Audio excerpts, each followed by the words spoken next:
Usually when we look at historical figures in the classroom, they tend to be white, they tend to be male, and you can even talk with your students and just try to get them to name how many historical figures they can think of, and usually they will be white and male and very few women and very few women of color. So you can talk to your students about this and think, why don't I know more about women in history, and especially women of color?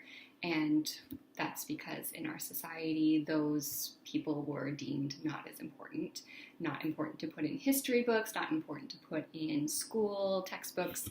So you can bring in books like this, Little Leaders, Bold Women in Black History. This is a book of 40 bold women in history who have made great change and were very brave and bold and stepped out and fought for their rights and fought for their families. They're just short stories of their accomplishments. In the beginning, you can see that we have a list of all the women that are covered in this book: Phyllis Wheatley, Sojourner Truth, Harriet Tubman, all the way to Rosa Parks, Ella Fitzgerald.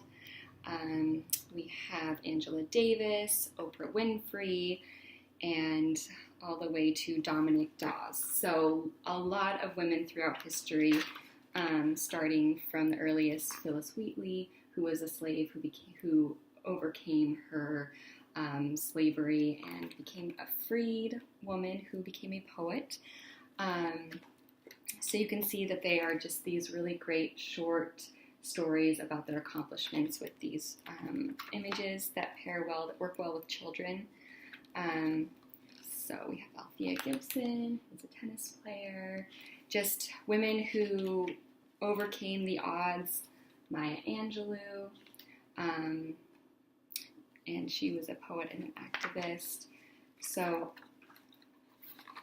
there's Oprah Winfrey.